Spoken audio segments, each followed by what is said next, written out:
اور مرتبہ سب سے نمایاں تھا۔ حضور اکرم صلی اللہ علیہ وآلہ وسلم کی تشریف آوری سے کچھ روز پہلے اہل مدینہ نے اپنا سردار مقرر کر لیا تھا اور باقاعدہ رسم و تاج پوشی کے لیے دن اور جگہ بھی طے کر لی گئی تھی، لیکن عین اسی وقت نبی اکرم صلی اللہ علیہ وآلہ وسلم مکہ سے ہجرت فرما کر مدینہ منورہ تشریف لے آئے۔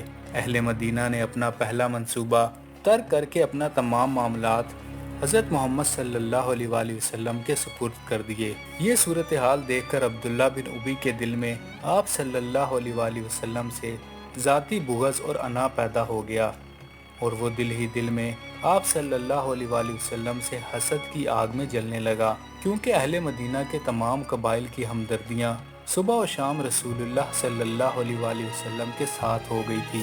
عبداللہ بن ابی ظاہراً اسلام کے تمام احکام کی پابندی کرتا تھا، لیکن اندر ہی اندر محمد صلی اللہ علیہ وآلہ وسلم سے بغض اور عداوت کی آگ میں جل رہا تھا۔ وہ جب تک زندہ رہا اس نے اسلام کی جڑ کاٹنے کے لیے یہودیوں اور مکہ سے مشرکین سے ساز باز رکھی۔ غزوہ بدر اور غزوہ احد میں نہ صرف خود پیچھے ہٹا بلکہ اندر ہی اندر صحابہ کرام کو بھی جہاد پر جانے سے روکتا رہا۔ یہی وہ منافق شخص تھا جو حضور اکرم صلی اللہ علیہ وآلہ وسلم کی زوجہ محترمہ حضرت ام المؤمنین عائشہ صدیقہ رضی اللہ تعالیٰ عنہا پر بہتان لگانے میں پیش رہا۔ مزید ویڈیوز کے لیے چینل کو سبسکرائب کریں۔